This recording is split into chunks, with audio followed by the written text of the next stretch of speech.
Hi, my name is Alisha. Hi, my name is Nur Idayu binti Rahim. Hi, my name is Nur Shazliana binti Rizwan. Hi, my name is Putri Nobalkis binti Yasnan.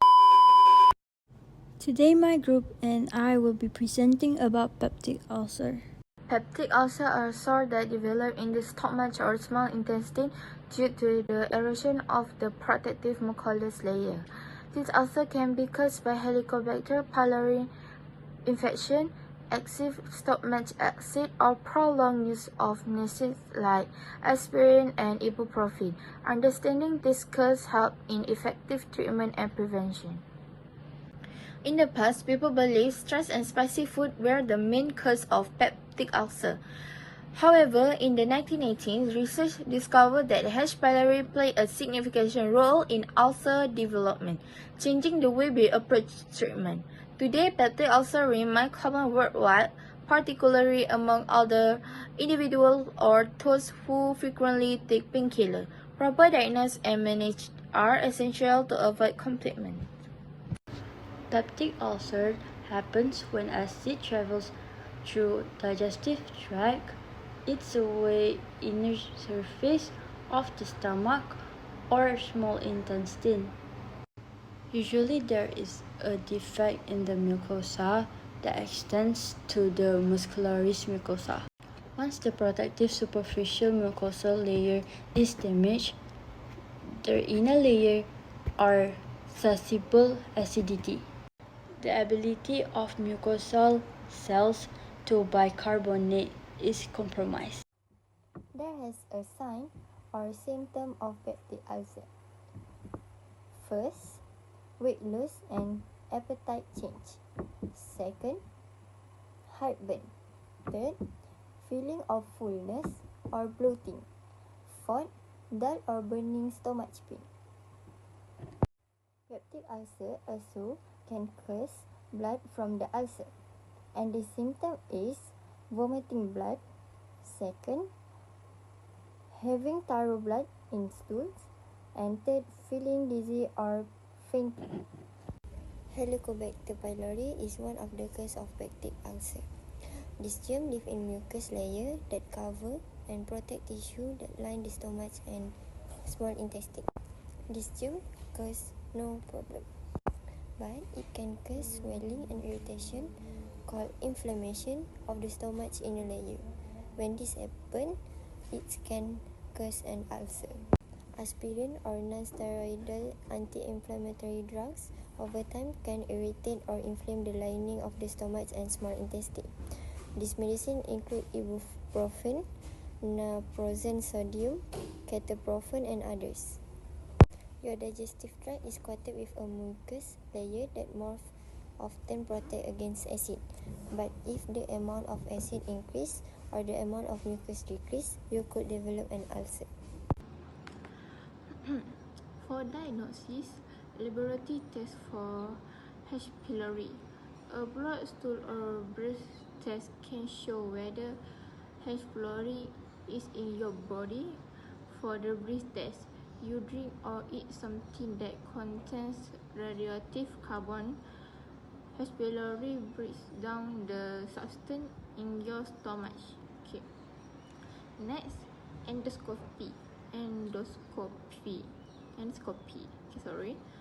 During this procedure, your healthcare professional use a long, flexible tube with any tiny camera called an endoscope to look at the upper part of your digestive system. Endoscopy involves placing the endoscope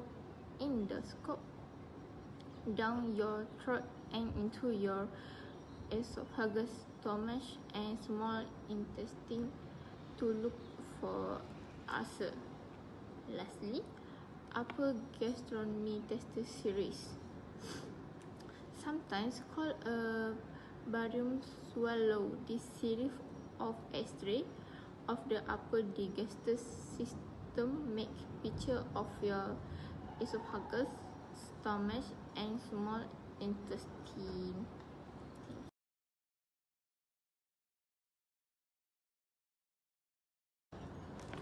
Hi everyone, the video, I briefly explained the pharmacological treatment of peptic ulcer disease.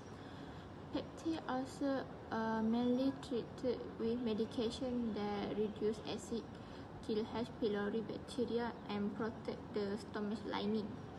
First, we use proton pump inhibitors or PPIs like omeprazole or pantozole. These are the most effective drugs to reduce stomach acid and help ulcer heal. If the ulcer is caused by H. pylori infection, we use triple therapy, a combination of a PPI, claritocin, and amoxicillin or metronidazole. Next, H2 receptor blockers like ranitidine or famotidine also reduce acid, but they are less effective than PPIs. To protect the stomach lining, we use mucosal protective agents like saccharide or bismuth, subsalicylate, and finally antacid can be used for quick relief, but they don't treat the ulcer itself. Thank you. For non-treatment, 1. Quit smoking. Tobacco consumption increase acid selection in the stomach and ulcer healing. Smokers also tend to have pylori treatment failure and have a higher for user recurrence. 2. Cut down or eliminate alcohol intake. Ethanol consumption stimulates acid selection and inflammates the stomach lining. It can tap ulcer problem and make healing slow. Avoid non-steroidal anti-inflammatory drugs. Medication including ibuprofen, aspirin, and naproxen may create or exacerbate ulcers. If necessarily used to take with food and under supervision of a physical, there safer means like paracetamol. 4. Release stress. Stress does not cause ulcer but increase the stomach and recovery time. Administer the following stress release activity. 1. Yoga, breathing and meditation. 2. Walking or swimming. 3. Engaging in outdoor activities. Okay. Next, 5. Balanced diet use. Low fat, low acid diet that also contains applesauce, rice, bananas, toast, oatmeal, and chicken or fish, lean protein. Broccoli and carrot for non-acidic vegetables. Avoid spicy, acidic, fried, or greasy food. Caffeine, including sodas, energy drink, coffee, and lastly, chocolate along with carbonated drinks. Peptic ulcers are sores that develop on the lining of the stomach, small intestines, or esophagus due to the damaging of stomach acid and pepsin. If left untreated, peptic ulcers can lead to many serious complications such as bleeding, perforation, and gastric obstruction. Therefore, early diagnosis and appropriate management are crucial for a favorable outcome. A few moments later. That's all from us. Thank you.